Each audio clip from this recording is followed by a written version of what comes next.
umukobwa mw'abantu mwe yaje kuba ahura n'akaga gakomeye cyane mw'abantu mwe, nawe ibi bintu biramutse bikubayeho uri umukobwa cyangwa uri umusore byaba ari ibibazo bikomeye cyane. Umukobwa yagize atya atumirwa mu bukwe n'umukobwa w'inshuti ye, aramuga ati buriya mfite ubukwe rwose ugomba kuzaza kunyambarira.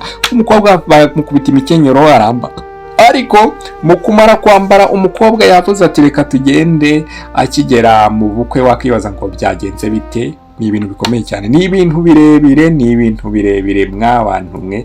Buriya hari inkuru wumva ukumva ni inkuru ikomeye cyane kuba wagira cyangwa uyumvishe amatwi, bikaba ari ibintu bigoranye cyane. Umuntu mukundanye imyaka 15 cyangwa 10 ugasanga barakwizeza kwita sheri, kwita hani, kwita dia, kwita darling, akakwita amazina n'aya mazina rwose mutazi, mugakora nibyo mukora mukiyerekana, buri wese akereka uburyo azi kwikoza ibicunda, akamwereka uburyo azi kugira gukwepa, undi akamwereka ibintu bigiye bitandukanye. Ugasanga mwagiranye ibihe byiza cyane bigiye bitandukanye, ugasanga imiryango irabazi, ugasanga bavandimwe barabazi, inshuti mwamaze kuba mwavanga ibintu byose, mwamaze kuvanga n'amaraso pe. Ugasanga musigaye munasa buriya abantu iyo bakundanye igihe kirekire cyane cyangwa bakabana ari abantu bahuza, akenshi cyane basigara noneho bagira bate, basigara isura zabo ubona hari ukuntu zigiza zite zisa.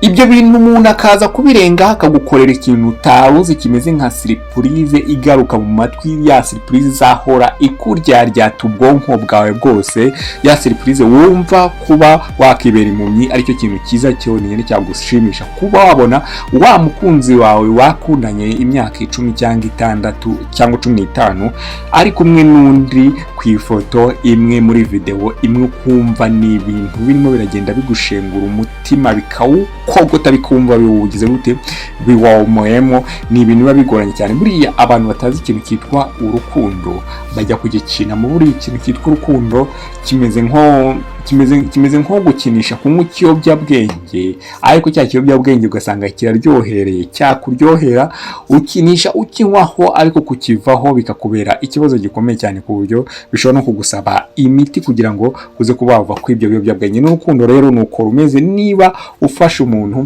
ukamujyana mu rukundo ariko nyuma yaho ukaza kuba bivamo cyangwa ukajya umucunagurizamo, bishobora kurangira cya kintu acyanze burundu, ku buryo nk'umuntu uzajya n'umubwira ati kujya mu rukundo bimeze bite, akumva wapi ntabwo ibyo bintu agize ate, ntabwo ibyo bintu abikina kubera ko abizi neza urukundo aho rwamugejeje. Ubu umukobwa tugiye kuba twivuga inkuru ye ari kwa muganga, ari muri serumu, yambaye imikenyero, ariko n'abandi bamurwaje ngo bambaye nako. Ni video ngiyo nayishyizeho ngaho kugira ngo muze kugenda muba muyireba, nawe bambaye imikenyero. Urumva ni ibibazo nyine biba bitunguranye, bya bibazo umuntu batiteguye. Niyo mpamvu mw'abantu mwe akenshi cyane isinzi ukuntu isi ahantu isigaye igeze, aho umuntu kumva guhemukira undi ni ibintu biri aho ngaho byoroshye cyane. Kuba mukundanye ariko akabona undi ufite amafaranga, akenshi cyane usigaye usanga iyo mibano yanyu akenshi cyane ishingiye ku mafaranga, ku buryo umuntu avuga ati uriya muntu twari tumaze igihe dukundana ariko nta mafaranga afite, ariko mbonye undi ufite amafaranga kandi ugomba kuza gutuma dukora n'ubukwe buhenze rwose, tugatumira inshuti n'abavandimwe, akabona ko turi abantu bitangaza, turi abakire, mfite umugabo w'umukire, mfite umugore w'umukire. Ibyo bintu byose akaba ari ibyo ureba akenshi cyane, ukavuga ati kuba nakundanye n'uwa muntu nta kintu bigize bite, nta kintu bimbwiye, ibyo ngibyo nta kintu bivuza, ko bifata nk'ibintu biri aho ngaho bisanzwe. Kandi wa muntu yakoze igishoboka cyose, mwarishimanye, mwakoranye buri kimwe cyose gishoboka, ariko byanze bikunze ugize ute, ubirenzeho uramutaye.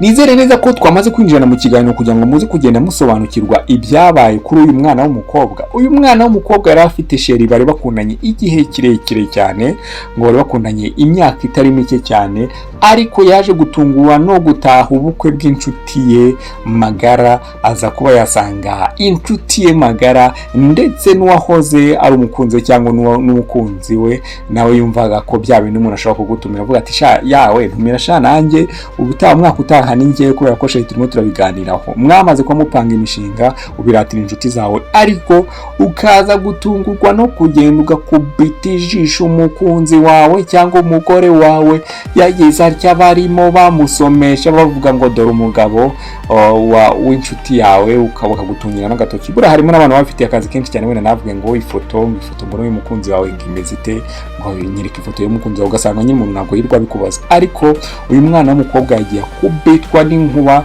no kugira icyo agiye gutaha ubukwe bw'inshuti ye, ahita agenda asanga ya nshuti yisanga ishakanye n'umugabo cyangwa n'uwahoza n'umukunzi. Ubwo abantu b'iki gihe nsigana numva ngo umuntu nokundanye iminsi myinshi cyane atangira kuvuga ngo umugabo we, ngo umugore we, umugore waturuka nk'arahirya ngo dore umugore wawe waraje, ngo umugabo wawe waraje, nyine ukumva ibintu bamaze kubagira ate, bamaze kuba babikomfirma. Maze ubundi bamugani ko mwamaze kugirana ahera cyane, ugasanga mwakoranye iby'abagabo n'abagore.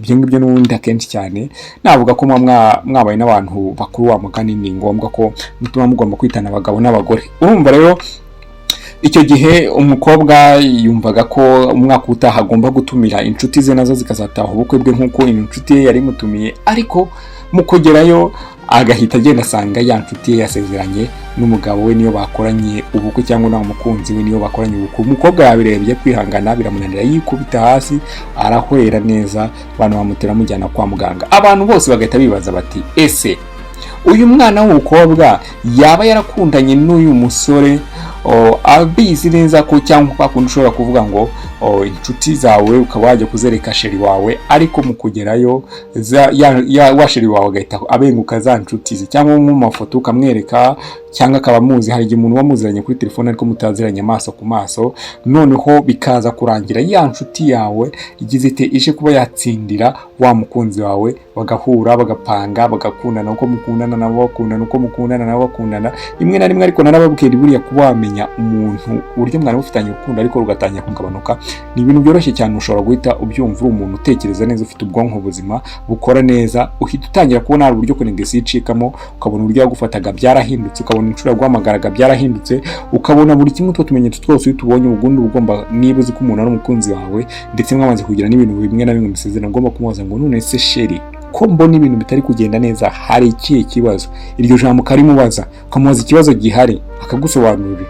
Ubwo rero icyo gihe mw'abantu mwe mujye mumenya kwivugira. Nubona urukundo rwawe rugucumbagira, wenda aho kugira ngo uzatungurwe no kubona undi mwakundanye igihe kirekire cyane, imyaka myinshi cyane, ariko umwe n'undi barimo basomana, nawe mwarasomanaga, barimo basangira, barimo baryoshya, nawe mwararyoshyaga, ukamubaza ukaba wakitegura hakiri kare, akakubwira ati wenda nsigaye mfite undi mukunzi. Icyo gihe byagufasha kuba wakwitegura, ugategura umutima wawe, ukavuga ati mutima wanjye, dore aho nari narakubikije, aho nari narahaye umutima wanjye ngo awutware, dore arawunsubije. Wiyakira, umenye kwiyakira, umutima wawe ukawusezeranya, aho kugira ngo uzakubitwe n'ikintu kimeze nk'inkuba mu murabyo mu maso, ukireba ibikezi ingumi ya mbere ukabura yiriye, ukireba ibindi bikezi ingumi ya kabiri ukabura yiriye, nyine ukabona ni ikibazo nyine kigutunguye. Ariko akenshi cyane umaze gutegura ibintu uvuga ati wow, mutima wanjye itegure. Ibyo ngibyo bikabyagira bite, bikabyagufasha ko kwakira situation yose ije. Urumva rero umwana w'umukobwa nawe yatashye ubukwe, ageze yasanga inshuti ye ndetse n'umukunzi we nibo bagira bate, nibo bakoze ubukwe. Urumva ni ibibazo bikomeye cyane. Nuko nguko rero inkuru mw'abantu mwe igenze y'uyu mukobwa. Urera ari kwa muganga ku video nkakuye ahantu rwose, ndavuga ni inkuru nanjye ngombe kuza nkayivugaho mama we. Ntabwo biba byoroshye. Urumva nuko nyine mbona abantu mutari kundeba neza, ntabwo abantu muri kundeba, abantu ntabwo muri kundeba, ntabwo muri kunyitaho, ntabwo mundeba, ntabwo munsharinga, ntabwo munkandaho subscribe, ntabwo munkandaho like. Sinzi ikintu munziza pe wagira ngo ni ngewe nagiye mpita nsindira wa musumari wa Yesu, ariko nta kundi nyine. Ubwo igihe nikigeramo ushobora kusandeba nyine, ariko none ntabwo muri kundeba rwose pe, ntabwo muri kundeba, namwe mubirebe, ntabwo muri kundeba. Abantu bangahe? Abantu 10, abantu 3, umuntu umwe musubscribe, abantu ntabwo mumfollowinga, ntabwo mugira mute. Ariko mugerageze nyine mwisubireho kugira ngo mwisuguture, kugira ngo nanjye nkomeze nisugutura, nkomeze mbashakira amakuru ya danger. Ngiyo rero inkuru y'umukobwa ukuntu yaje kuba igenda uko nguko. Nahita mwabashimira mbabwira nti ikintu kibanze n'ubundi gukora no kujya munsi mugakanda kuri subscribe, igitekerezo cyanyu no kuri like, ubundi gasharinga na bagenzi bawe kugira ngo amakuru bagire bate bayamenye. Ibiganiro byacu rero nakagaruka.